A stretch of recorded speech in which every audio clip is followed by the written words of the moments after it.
leurs doutes et de leurs errances sur le terrain. Alors Rémi, la première question va vers vous, bien sûr, parce que les amis, je suis sûre qu'ils ont des arguments aussi, mais est-ce que c'est, selon vous, ce qu'on a vu, c'est une équipe en fin de cycle, voire une équipe qui, toujours à réaction, finalement, ne trouve plus de ressort? On ne peut pas parler de fin de cycle lorsqu'on voit une équipe composée de jeunes. C'est une équipe en transition.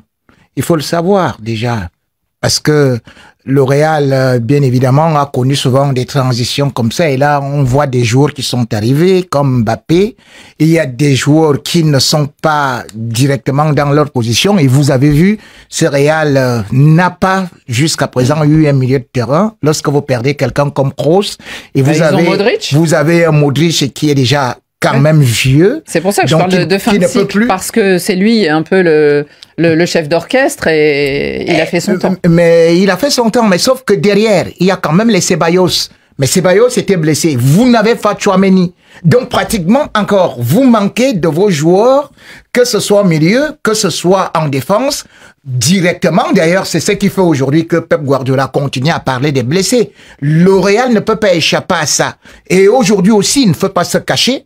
C'est que effectivement, on a des joueurs qui ne se portent pas très bien, tels que Vinicius. Il n'est plus aussi tranchant que ça. Et il y a Rodrigo qui voulait une place de titulaire. On lui offre une titulaire, mais sa dernière série, c'est 17 matchs pour un seul but. Ça fait quand même un rendement qui est très moindre. Et puis, vous avez aussi un pré-retraité qui est déjà, qui refuse d'aller à la retraite et qui ne peut plus anticiper, à savoir Carlo Ancelotti, qui est toujours sur ce schéma-là qu'il faut attendre pour essayer de mettre tout ça là. Il commence à nous dire maintenant que Carlo Ancelotti est un mauvais entraîneur alors qu'il passe son temps d'habitude à lui tresser les lauriers. Par contre, Rémi, vous allez dans mon sens. Vous dites un peu qu'il y a une fin de cycle ou une fin d'une histoire. On a l'impression de vraiment ce que vous ressentez. Je vous dis ce que je le sais et ce qui est vrai. Le problème est là. On vous fait comprendre que le milieu de terrain, si vous ne l'avez pas, deux éléments clés, ils ne sont pas là. Vous n'avez pas à la défense vos éléments. Comment est-ce que vous faites? Bien vu, Rémi. Mais pour l'instant là, ces éléments... C'est-à-dire que les blessés sont les responsables. Oui, mais parce que justement quand même aussi... Le premier responsable, c'est le président Florentino Pérez, c'est sûr. Mais il a choisi de... C'est Ancelotti la fin de cycle, c'est ça qu'on a voulu dire dans ce Ancelotti, depuis 10 ans, ce Real à réaction qui finit toujours par gagner, qui malgré tout est souvent sur un fil... ça va finir par casser et c'est sans doute là en quart de finale face à Arsenal. Vous perdez Kroos qui est un formidable meneur de jeu et vous prenez Mbappé comme attaquant. Votre équipe est complètement déséquilibrée. Et Ancelotti, qui est connu pour être un entraîneur qui fait toujours ce que lui demandent ses patrons, eh bien, il dit, voilà, j'ai 4 attaquants, vous mets 4 attaquants qui débrouillent. Le patron lui demande de gagner. Ben oui, mais il ne sortira pas un de ces 4 attaquants, puisque le patron lui demande de gagner. Moi, je me souviens, vous savez, Florentino Pérez, on le connaît. Non, on avait aussi perdu José Lou. José Lou était un attaquant, qu'on avait toujours. Donc, tu ne peux pas dire que Mbappé, on ne le refuse pas. Donc, au niveau du milieu de terrain, on te fait comprendre que il y a un très très bon joueur qu'on appelle actuellement Ceballos, qui n'était pas là, qui s'est blessé justement aussi, et que tout le monde sait qu'aujourd'hui, mais Dani Ceballos, ça fait 4 ans qu'il est au Real Madrid, il a joué 3 matchs. Est-ce que tu sais qui a été élu joueur du mois du Real Madrid? C'est Tchouaméni. Et on voit ses prestations. Or, il n'était pas là pour essayer de reculer, de faire quelque chose là au niveau de la charpente. Donc, c'est pas le premier match où le Real passe à travers. C'est leur 10e défaite de la saison, toute compétition confondue. L'an dernier, la saison dernière, ils en ont perdu 2 des matchs. Exactement. Ils auraient dû en perdre plus, mais ils en ont perdu 2. Ils étaient champions dans les 2 catégories. Et donc là, du coup, au mois d'août. Bah, ça dépend si on compte. Bon, bref. Parce qu'ils ont joué beaucoup de compétitions aussi. Ils ont joué des matchs de prestige, dont Rémi Ngono se réjouissait qu'ils aient gagné la Coupe intercontinentale, le monde. 3 trophées. Voilà, des trucs. Donc maintenant ils sont fatigués, ils ont des blessés, mais c'est normal. C'est parce qu'effectivement ils sont allés jouer des matchs de prestige au lieu de se concentrer sur les vraies compétitions. C'est vrai qu'ils ont l'air fatigués. Benjamin, comment vous voyez vous ce manque d'énergie finalement qu'on a vu de la part de ces merengues? Non, déjà, je pense que c'est... bon, Rémi disait que c'est pas la fin d'un cycle. Oui, c'est pas la fin d'un cycle, mais c'est la fin d'un cycle pour certains joueurs. On y parlait tout à l'heure de Modric qui arrive quand même à un certain âge où je pense que Modric a beaucoup fonctionné avec Toni Kroos au milieu. C'était deux joueurs qui étaient très complémentaires. On l'a pas remplacé, Toni Kroos, ça c'est sûr. Mais je suis pas d'accord avec Xavier parce qu'aujourd'hui, le problème du Real n'est pas parce qu'ils ont recruté Mbappé. Voilà. Mbappé, c'est un joueur qui ne se refuse pas. Je pense que tous les clubs du monde veulent l'avoir. Mais aujourd'hui, le problème du Real, c'est l'équilibre. C'est à Carlo Ancelotti de trouver l'équilibre. C'est de redonner à Vinicius, parce que quand on compare, on fait la comparaison entre ce Vinicius de l'année dernière, qui passait le temps à courir, qui faisait des kilomètres, et celui qu'on voit cette année. Benjamin, est-ce que vous pensez, vous aussi, que l'histoire du Ballon d'Or lui a vraiment mis un coup au moral et à sa motivation? Oui et non. Oui, peut-être parce qu'effectivement, on a connu aussi dans le passé des joueurs qui ont pris un sacré coup au moral, notamment Ribéry quand il n'a pas gagné ce Ballon d'Or-là. Mais je pense que Vinicius, aujourd'hui, son vrai problème, c'est le fait que Mbappé soit arrivé. Il y a deux égos. Il y a deux égos. On l'a connu ici avec le PSG. Quand on avait Messi, Mbappé et Neymar, ça a été difficile à gérer. C'était trois joueurs. Bon, Neymar, il faisait quelquefois les efforts. Deux égos aussi. Heureusement, vous êtes là au milieu. Je suis au milieu pour essayer un peu de tempérer. Mais effectivement, je pense que le fait d'avoir pris Mbappé, c'était une bonne chose. Mais maintenant, là où le Real pêche aujourd'hui, c'est dans son recrutement. On n'a pas recruté sur le plan défensif. On est obligé par moment de bricoler. Au mercato d'hiver, ils n'ont même pas essayé de Ils n'ont pas essayé de rectifier les tirs. Et puis là, je suis aussi d'accord avec Rémi sur le cas Carlo Ancelotti. Je pense qu'on arrive à la fin aussi d'un cycle de ce côté-là. Est-ce qu'au final, son message, il continue toujours à passer auprès de ses joueurs? Je pense pas. Je pense qu'à un moment donné, il faut tourner la page.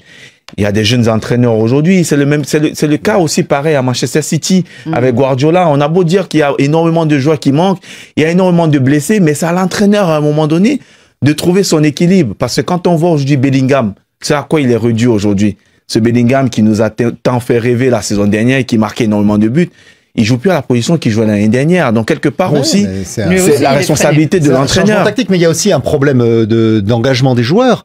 L'UEFA a publié les statistiques. 13 km de moins. Le Real Madrid, c'est ça. 101 km 2, alors que l'Inter de Milan, sur le match contre le Bayern, fait 125 km et Arsenal 114 km. C'est dimanche, le marathon. Non, mais on est d'accord. Mais après, si vous individualisez les performances, et l'UEFA les a publiées, là, tout le monde peut les consulter, sur leur site internet, des joueurs cette saison, tous les attaquants courent 11 km ou 10 km et demi. Vinicius, 8 km 8 depuis le début de saison. Et Mbappé, 8 km. 8 km. Voilà.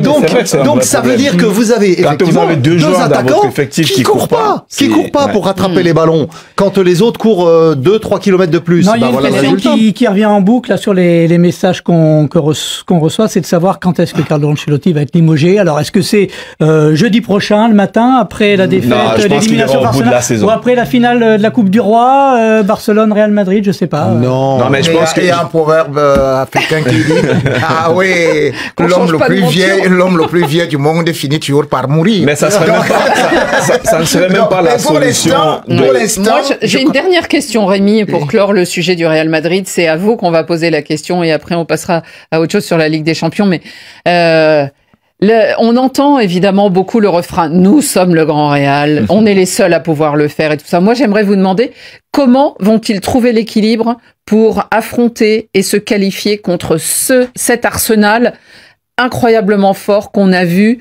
cette semaine. Et là, ça sera mercredi soir. 3 buts à remonter. Je voudrais vous dire cela que... Non, mais répondez-moi. Je réponds. Parce qu'on me dit Arsenal très fort. C'est la remontade a fait partie de l'ADN du Real. C'est-à-dire, prenez déjà... C'était du Barça. Mais non, Barça, vous savez, c'est pour ça que ça nous motive d'ailleurs. Si vous faites de la remontada sur Barça, que la Roma donne 3, Liverpool donne 4 et tout. Moi, sur le Real, il faut savoir que depuis 75... Oui, mais Rémi, tu vas trop loin, là. Je parle de 75 jusqu'à maintenant. Non, mais Rémi, répondez-moi pour mercredi. Je veux vous dire que j'ai vu le Real se faire battre, même par des équipes qu'on appelait country derby. C'est-à-dire que par 4 buts à 1, et remonté à 5-1. J'ai vu le Real se faire battre par Manchester City, et remonté. J'ai vu le Real se faire battre par Wolfsburg, et remonté. J'ai eu Borussia donné 5-1 à Real, et le Real a remonté. Mais est-ce que tu penses que cet effectif-là, cette équipe que tu as vue contre Arsenal, Rémi, je te dis dans l'histoire du Real, dans l'histoire, mais est-ce que on a vu des arbitres accorder des matchs, des buts hors jeu aussi à Cristiano Ronaldo contre le Bayern. Alors, les Baby Gunners ont encore climatisé Bernabéu.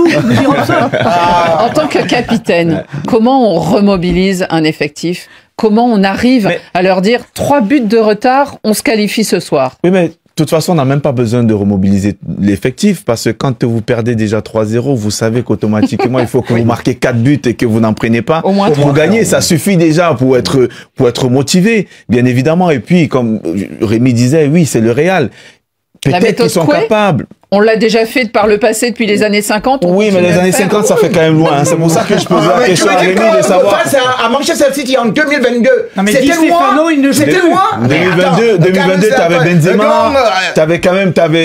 T'avais Toni Kroos. T'avais des joueurs aujourd'hui qui ne sont plus dans Aujourd'hui, tu as Kylian Mbappé. Aujourd'hui, tu peux avoir